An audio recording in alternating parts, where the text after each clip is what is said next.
Welcome to Profit Boss Radio, where successful women have paved the road to their own financial freedom. Each week, your host, Hilary Hendershot, financial coach, money mindset expert, and experienced wealth manager, will help you discover the keys to the wealth and peace of mind you want and deserve in her no-nonsense and authentic style. Starting right now.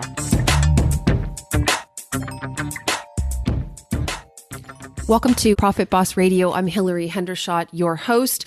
Today's episode is an Ask Hilary episode. So what I'm doing is taking questions that are submitted to me either inside the private Facebook group. If you go to facebook.com, if you go to hilaryhendershot.com/Profit Boss, that will forward you to the private Facebook group. You can ask for admission there, but people write questions and post them there. They also email them to me at info@hilaryhendershot.com. And today I'll be answering those questions. Before we get started, I just want to point you to a survey that I'm asking you to fill out for my podcast listenership. I am only promoting this survey on the podcast, so I want to hear just from my listeners. And I'm sure you're on the road or on the bus or on your jog and you're not near your computer right now. But if you could find it in your heart and in your calendar today to spend 5 minutes filling out a survey, would really help me serve you better, know what works for you on the podcast and what doesn't work, and help me get better so that I can do a better job of moving you towards your financial goals. Let's get started. Today's first question is from Amanda. Hilary, I know you're always talking about how investing in index funds is better than investing in Wall Street funds. But my question is, should I be invested in anything right now? I keep hearing we're in a bubble and the crash is coming. Should we maybe put some money in cash right now? Good question, Amanda. Here's your answer. I get it. There is a lot of noise about the stock market right now, and maybe for good reason. The Dow blew past the 20,000 mark in late January and then climbed above 21,000 just a month later. So the media has entered into full swing in its how much longer can this bull run continue mantra. The current bull market, which began at the trough of the market in 2009, actually turned 8 years old on March 9th of this year. All in, the bull market we're now in has raised the Dow an incredible 14,300 points, while the S&P 500 has more than tripled. Actually, it's grown about 250%, so tripled and then half again. I do think that somehow the pundits and the media are in cahoots with one another about when to start beating the stock market bubble drum. That's what they're saying, right? If they're saying the crash is coming, they're saying we're in a bubble. They love that word, the bubble. Although in reality, I think there's always someone saying that the market can't possibly go any higher. I recently started listening to a financial podcast that was predicting a crash coming back in 2015. If you'd have taken that as gospel and sold out of, say, an S&P 500 index fund, you'd have missed out on more than 13% return since then. And you can find credible sources on both sides of the debate. Here's a few lines from a recent article on Seeking Alpha, which is a finance blog I think of as fairly credible. It's titled, Janet Yellen, Are We in a Bubble? The article says, point blank, that PE ratios across the stock market are way too high. It shows a bunch of charts, and then it says, we're in the biggest stock market bubble of all time. I'll get to what PE ratios are in just a second, but first let's look across the divide to another expert telling the opposite story. Back at the end of February, Warren Buffett went on the record saying, we are not in bubble territory or anything of the sort. Buffett explained that since interest rates are so low, stocks are actually on the cheap side. In other words, interest rates are tied to things like CDs and bonds. And if interest rates are high, then the return I can get on a relatively low risk investment is also high because I can buy a CD or a bond. But interest rates are not high right now. They're low. So stocks are basically the only place I can have my money right now that provides me any kind of interesting return. So that's Buffett's explanation. Let's circle back to PE ratios because it's these numbers that most people are referring to when they assert that the stock market is overpriced. That's how they measure the overpricedness of the market. If something is overpriced, that means that people are paying more for it than it's worth and that prices are going to fall. PE stands for price to earnings ratio, and it's literally the price of the stock now divided by last year's returns. So the multiple there tells you how many times earnings people are paying for one share of the stock. So if your firm earned $10 per share last year and the current price of your stock is 100, that's a PE of 10. Pretty simple, right? Where it gets complex is that there's a widespread misnomer that PEs that creep up higher than they've been before always foretell a fall. But that is not the case historically. And even if a stock or industry or the entire stock market is overpriced, there's just no way to know how long that overvalued market might continue to remain overvalued. More importantly, there is no way to know how many tremendously positive trading days you'll miss if you decide to sell out of the market and sit in cash. Here's some of the data on the folly of sitting out of the stock market. So for a $1,000 investment placed in the S&P 500 index fund from 1970 through 2015, you'd have turned $1,000 into $88,454. But if you had missed just the one single best trading day in that 35-year period, you'd have cost yourself $9,000. That's more than 10% of the entire return or net ending account value. If you had missed the 5 best trading days in that 35-year period, you'd have cost yourself almost $30,000. And if you had missed the 25 best single trading days, you wouldn't have $88,454. Instead, you'd have $21,070. I'm going to put that research in the show notes so you can see the calculation in detail if you want. So, Amanda, the answer is that despite what you hear and read in the media, there is absolutely no way to know when the market might head downward. And more importantly, you don't want to take the risk of missing one of the best days. So I hope that helps. So here's something kind of exciting. I am looking for a paraplanner to join the team. A paraplanner is a junior advisor, relationship manager. This person is probably already a certified financial planner or a registered paraplanner. As you know, if you listen to this podcast, you know that I am not your father's financial advisor, and this is not your typical paraplanner position. This is a really exciting time in the firm's growth, and this will be absolutely a key position. You'll be tasked with managing a family of accounts, including being the direct point of contact for many clients, and you will be a valued part of this growing team. For more details, go to hilaryhendershot.com/65. Look for the link to the job description and specific instructions on how to apply inside the show notes for today's episode. I hope to hear from you. Next question. From Patsy. Hilary, I love your podcast. Thank you, Patsy. My question is, what do you recommend for investments after you've maxed out your IRA contributions? I don't have a 401k at work and I'm trying to contribute 10% of my income to retirement savings.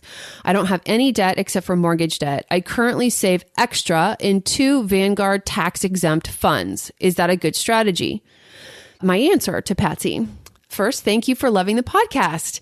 And you've asked a really great question, which is basically, I can only put $5,500 into my IRA or $18,000 into my IRA. Where do I save after that's done? So the answer, assuming you don't own a business, is that you put it in an after-tax brokerage account. It's just like a savings account, except it lives as a custodian like Charles Schwab or Vanguard, and you can invest in mutual funds or ETFs in there. You pay tax on the income, and then you're left with the savings, which you can put in a brokerage account. If you're married, they might call it a community property or a joint tenants or joint account, depending on what state you live in. Then you owe capital gains tax anytime you sell shares that are in a gain position. But that's not bad. People who make money pay tax. So you just have to get used to that part. Patsy, I hope that helps. Next question is from Anna. I have access to buy my company stock and get a match from my employer as follows. Employee contributes 1 to 5% of gross eligible earnings, and employer matches 50 cents for every dollar I contribute up to $2,000. The vesting is immediate and there are no brokerage fees. I can sell or withdraw at any time. Of course, if I cash out, there are taxes, but I can also transfer the dollar amount to a retirement savings plan. I know that it's hardly recommended to invest in only one stock, but I'm wondering if the match compensates somehow for the risk. I love your advice. My answer to Anna, and Anna, I'm pretty sure she's in Canada. Anna, this sounds a lot like an ESPP, which is an employee stock purchase plan, which often gives U.S. employees a 15% discount to buy the company stock. So you can just max out the gift and then cash out immediately, especially since you have immediate vesting. You are correct that investing in single stocks is pretty risky. So I prefer the idea of diversifying those funds. Anna actually sent 2 questions, and her next question is about insurance. Question about insurance. I understand this is a personal decision and has many variables, but how do we draw the line to make sure we're not over-insured? I love health and life insurance. Back in 2016, I had critical illness coverage that I could add, but it seems that I was overinsured and fear of what if was making me pay more money. I'm single and I have no kids, so I don't necessarily need super coverage. I want to have peace of mind and to be prepared for the unexpected. The beneficiaries of my life insurance are my mom, my dad, and my nephew. My answer to Anna, I'm going to divide this question into the categories of the health insurance and then the life insurance. For health insurance, I'll compare this to the American option to purchase long-term care insurance because that's what this sounds like to me. In the US, we don't really worry about being over-insured. There really isn't such a thing because all policies cap out and you can end up coming out of pocket even if you're insured because our healthcare system is so over-regulated and overpriced and inefficient. But when it comes to catastrophic illness insurance or long-term care insurance, you have to weigh all kinds of factors. Your own health, your family health history, how risky your lifestyle is. I mean, if you skydive, rock climb, and scuba dive, you're far more likely to end up with a devastating injury. You also have to weigh your own risk aversion. If you're extremely risk averse and you hate the idea of carrying around the possibility that you might get sick or injured and that it would obviously deplete your finances, you need the extra coverage. And if you don't buy the coverage and you get sick and you need it, you might regret not buying it. And that's not an invalid reason to buy it. You also have the option to self-insure, which is what most Americans who can afford it are doing with long-term care costs. Instead of buying the policy, I often recommend to my clients that they earmark a portion of their savings for healthcare costs. I hope that helps, Anna. So now let's talk about life insurance. In my opinion, if you aren't married and don't have kids, you probably don't need life insurance. The purpose of life insurance is to ensure people who are counting on your income to live against the possibility of your accidental death or injury that would leave them without financial resources. So since your parents and your nephew aren't counting on your income, maybe you can cancel your life insurance policy and use the extra money to buy that catastrophic illness or long-term care coverage. Our final question today is from Danielle. She says, I'm debating how to use my savings of $51,000. There are 3 steps to each of her options. So I'm going to go option 1 and then 1, 2, 3, and then option 2 and then 1, 2, 3. And that's her question is, should I do option 1 or option 2? So option 1, put $5,500 into a Roth IRA. 2, pay my biggest student loan debt of $36,000. 3, keep the remaining $9,500 in an emergency fund. Option 2, 1, continue making income-based repayment of $225 and plan to have any leftover debt forgiven after 10 years. 2, invest $36,000 into an index fund. And 3, keep the remaining balance in an emergency fund. And she says there's that word again because she knows that I hate the term emergency fund. Yes, thanks so much for your patience and kindness. Okay, my answer. You're welcome, Danielle, for my patience and kindness. Listen, so I'm looking at your option 2 and it says continue making income-based repayment of $225 and plan to have any leftover debt forgiven after 10 years. So I think income-based repayment is designed for people with really low incomes. So you get to disappear some of your debt if your income remains really low. And this says for 10 years. So if your plan is to be on income-based repayment of tuition debt for more than 10 years, In order to do that, you have to keep your income low. I'm not a fan. I don't like that because I would love for you to have total financial freedom. There are millions of people making six figures and more. Why can't you be one of them? This idea that you have to keep your income low to get free money is like being in jail. I just am philosophically against it. I really can't touch the question about whether you should put $36,000 into an index fund with a 10-foot pole because you're not a client and I don't know your time horizon or goals. But I see the main question here is whether you should pay off debt or invest the money. That's what I see as your real question here. And my answer to you is I don't care which one you do first. If your debt has a high interest rate, pay that off. If it doesn't have a high interest rate, start investing.